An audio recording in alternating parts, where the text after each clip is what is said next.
Hello everyone, class 7th का second chapter nutrition in animals, जिसमें हमारा अगला टॉपिक है digestion in grass eating animals.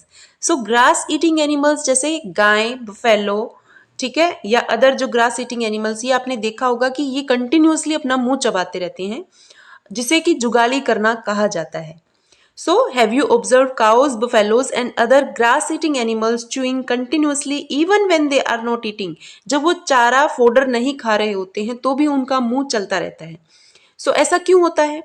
So, actually, they quickly swallow the grass and store it in a part of the stomach called rumen. देखिए rumen क्या है? rumen है यहाँ पे स्टमक का पार्ट, मतलब ये ओइसोफेगस है और ये स्मॉल इंटेस्टाइन है, तो इसके बीच में rumen होगा जो कि स्टमक का पार्ट है।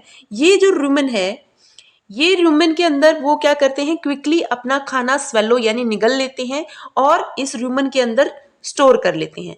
अब इस रूमेन के अंदर जो खाना स्टोर है वो पार्शियली डाइजेस्टेड है, मतलब कि कंप्लीट डाइजेशन उसका नहीं हुआ होता है। ठीक है, तो क्या होता है, ये जो पार्शियली डाइजेस्टेड फूड होता है ये थोड़ा थोड़ा लम्प्स में उसके माउथ में आता रहता है और वो उसको चबाते रहते हैं, जिसको हम जुगाली करना कहते हैं। ठीक है, तो इसको हम थोड़ा सा डिटेल में देख लेते हैं। Actually they quickly swallow the grass and store it in a part of the stomach called Roman. तो रूमन क्या है, सबसे पहले क्वेश्चन अगर आपसे पूछ लिया जाए what is rumen, so rumen is a part of stomach in ruminant animals.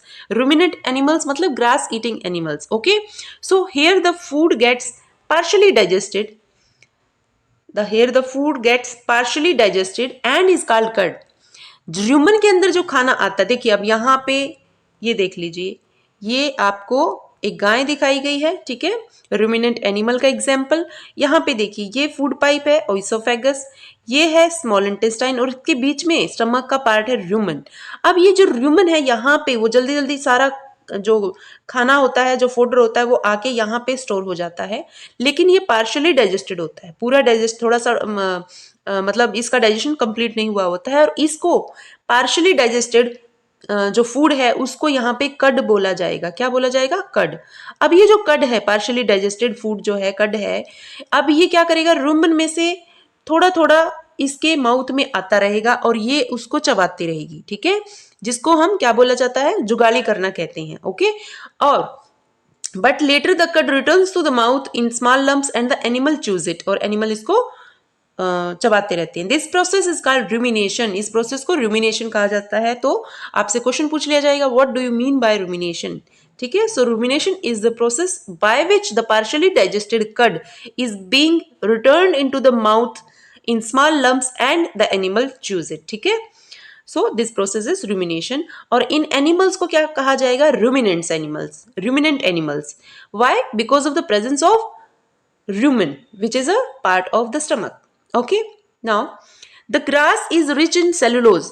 देखिए जब भी ग्रास क्या है, एक प्लांट है, तो प्लांट की सेल जो होती है ना, प्लांट की जो सेल होती है, प्लांट की सेल जिसके बाहर एक एक्स्ट्रा सेल वॉल होती है। ठीक है, एनिमल्स में सेल वॉल नहीं मिलती।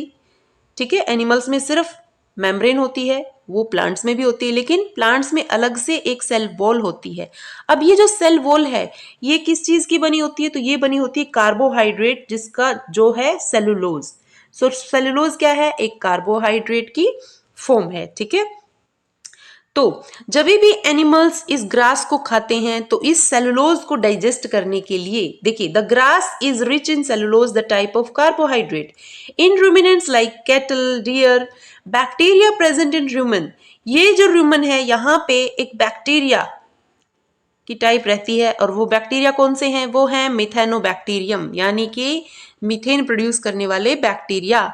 अब ये बैक्टीरिया क्या करेंगे, ये बैक्टीरिया इस सेलुलोज को ब्रेक डाउन में हेल्प करती हैं। ठीक है, तो देखिए helps in digestion of cellulose, कौन, वो bacteria Methanobacterium. Many animals including humans can not digest cellulose. हम लोग खाने को, जो प्लांट बेस्ड जो फूड होता है उसको हम क्या करते हैं, उसको हम कच्चा ही नहीं खाते हैं, उसको हम पका के खाते हैं। ठीक है, क्यों, ताकि उसका सेलुलोज जो है वो ब्रेक डाउन हो जाए। क्यों, क्योंकि हमारे स्टमक में सेलुलोज को डाइजेस्ट करने के लिए कोई बैक्टीरिया या एंजाइम नहीं होता है। ठीक है, आगे देखिए animals like horses rabbit, etc., have a large sac-like structure called cecum between oesophagus and small intestine. ठीक है, जो घोड़े हैं या रैबिट हैं, ठीक है, उनके उनके जो ओइसोफेगस और स्मॉल इंटेस्टाइन है उसके बीच में क्या होता है, सिक्कम होता है, सिक्कम. अब सिक्कम क्या, caecum between oesophagus and small intestine, the cellulose of the food. अब जो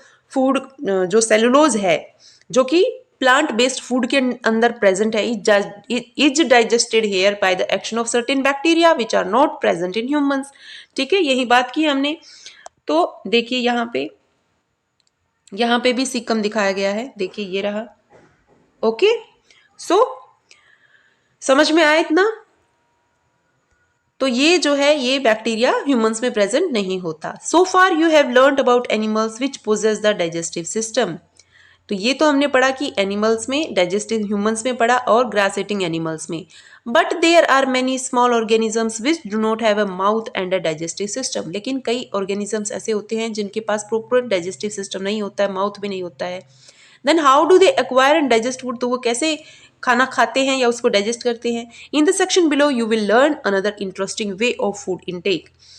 तो क्या लिखा है यहाँ पे, feeding and digestion in amoeba. तो अमीबा क्या है, अमीबा एक प्रोटिस्टा है. ठीक है, प्रोटिस्टा. और अमीबा किंगडम प्रोटिस्टा के अंदर एक यूनिसेलुलर ऑर्गेनिज्म होता है. यूनिसेलुलर मतलब मात्र एक ही सेल होती है इसमें, खाना पीना नहाना धोना सब एक ही सेल से. ठीक है, so amoeba is a microscopic single celled organism. Clear है, ये हमें बिना माइक्रोस्कोप के नहीं दिखेगा, इसीलिए ये कैसा है, इज अ माइक्रोस्कोपिक और सिंगल सेल्ड ऑर्गेनिज्म है. फाउंड इन पॉन्ड वाटर, तालाब के पानी में मिल जाएगा आपको आराम से. Amoeba has a cell membrane, देखिए सेल मेम्ब्रेन होती है इसमें. ठीक है, अराउंडेड डेंस न्यूक्लियस होगा, ये देख लीजिए यहाँ पे न्यूक्लियस है. And many small bubble like vacuoles होंगे, वैक्यूल्स दिखेंगे आपको, ये देखिए ये है वैक्यूल, ये है वैक्यूल. ठीक है, in its cytoplasm. Okay, so cell membrane और न्यूक्लियस के बीच का जो पोर्शन रहता है उसको साइटोप्लाज्म कहा जाता है. Okay, amoeba constantly changes it's shapes and position. Amoeba एक ही सेल और वही सेल से वो लोकोमोशन करेगा यानी चलेगा फिरेगा. ठीक है, इट पुशेस आउट वन और more finger like projections called pseudopodia. देखिए ये क्या है, ये यहाँ पे आपको दिख रहे होंगे, ये ऐसे जो यहाँ पे भी. ठीक है, ये क्या है, ये है सूडोपोडिया. सूडो का मतलब होता है फॉल्स और पोडिया का मतलब होता है फुट. तो pseudo means false and podia means foot. ठीक है, तो सूडोपोडिया की हेल्प से क्या करते हैं, ये मूव करते हैं. ओके, मूव करते हैं किस तरफ, मान लीजिए इधर से फूड वैक्यूल आया. ठीक है, ये फूड वैक्यूल आया, यहाँ पे था अमीबा, तो इसने क्या किया, इसने ये सूडोपोडिया, ठीक है, ये स्टार्ट कर दिए और ऐसे इस फूड को एनगल्फ कर लिया. ठीक है, अब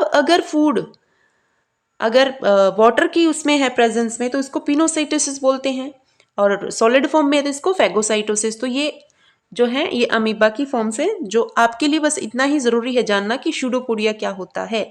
तो फिंगर लाइक प्रोजेक्शंस होती हैं. ठीक है, जो किस लिए काम आती हैं, movement and capture of food के लिए. क्लियर. सो अमीबा का हमने क्या देखा, डाइजेशन एंड फीडिंग. ओके, सो अगला है, हाँ यहाँ पे देखिए थोड़ा सा इसको देखने की कोशिश करते हैं हम.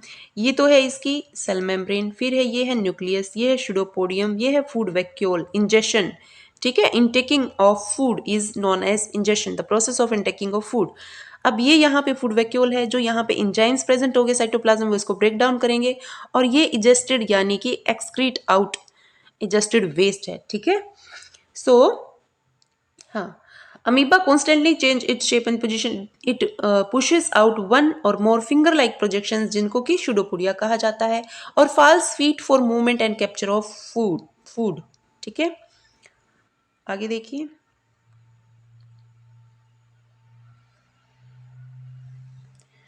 Amoeba feeds on some microscopic organisms. ठीक है, माइक्रोस्कोपिक यानी बहुत छोटे. व्हेन इट सेंसेस फूड, जब इसको ये सेंस आती है कि आजू बाजू फूड है, इट पुशेस आउट सूडोपोडिया. तो क्या निकालेगा, pseudopodia around the food particle and engulfs it, और उसको कैप्चर कर लेगा. The food becomes trapped in a food vacuole, और जो खाना है वो फूड वैक्यूल के अंदर ट्रैप हो जाएगा। Digestive juices are secreted into the food vacuole, अब इस फूड वैक्यूल के अंदर क्या डाइजेस्टिव जूसेस जो हम सिक्रेट आउट होंगे, they act on the food and break it down into simpler substances, ठीक है, यानी कि कार्बोहाइड्रेट को ग्लूकोज में चेंज करते, स्टार्च को ग्लूकोज में, यानी कॉम्प्लेक्स टू सिंपल, यही तो डाइजेशन होता है। Gradually the digested food is absorb, और जो फूड डाइजेस्ट हो जाता है उसको क्या कर लिया जाता है, एब्जॉर्ब कर लिया जाता है। The absorb substances are used, और वहीं एसिमिलेशन बोलते हैं ना कि एब्जॉर्ब जो सब्सटेंसेज हैं उनको अब अपनी बॉडी की ग्रोथ के लिए, मेंटेनेंस के लिए, मल्टीप्लिकेशन के लिए, ठीक है, यूज किया जाता है। Okay, the undigested residue of the food is expelled outside by the vacuole, और वैक्यूल जो है इजेस्ट कर देगा उसको। Okay, the basic process of digestion of food and release of energy is the same in all animals. तो basic process of digestion मतलब कि भैया जो कॉम्प्लेक्स सब्सटेंसेस है वो टूट जाते हैं सिंपलर सब्सटेंसेस में, अब जो सिंपलर सब्सटेंसेस हैं वो एसिमिलेट होते हैं, एब्जॉर्ब कर लिए जाते हैं बॉडी के द्वारा, तो ये जो पूरी प्रोसेस है ये सभी एनिमल्स में सेम रहती है। Okay, in a later chapter, you will learn about the transport of food absorbed by the intestine to the various parts of the body. तो ये आप आगे आने वाले चैप्टर्स में देखेंगे। उससे पहले हम थोड़ा सा एक टॉपिक छोड़ के आए हैं पीछे, और वो है ये यहाँ पे ये वाला। तो ये है डायरिया। What is diarrhoea? तो देखिए, कई बार क्या होता है, you may have experience the need to pass watery stool frequently, आपको बार बार लू जाने की जो है आप जाते हैं फ्रीक्वेंटली, ठीक है, जिसमें आप वाटरी स्टूल पास करते हैं, और इसी को डायरिया कहते हैं। और ये जो है ये हो सकता है आपको कोई इन्फेक्शन हो गया हो, it may be caused by an infection, viral infection या बैक्टीरियल इन्फेक्शन, ठीक है, या फूड पॉइजनिंग हो गई हो, आपने खराब खाना खा लिया हो, या इंडाइजेशन मतलब कि आपका खाना ढंग से डाइजेस्ट ना हुआ हो, ठीक है। It is very common in India particularly among children, ठीक है।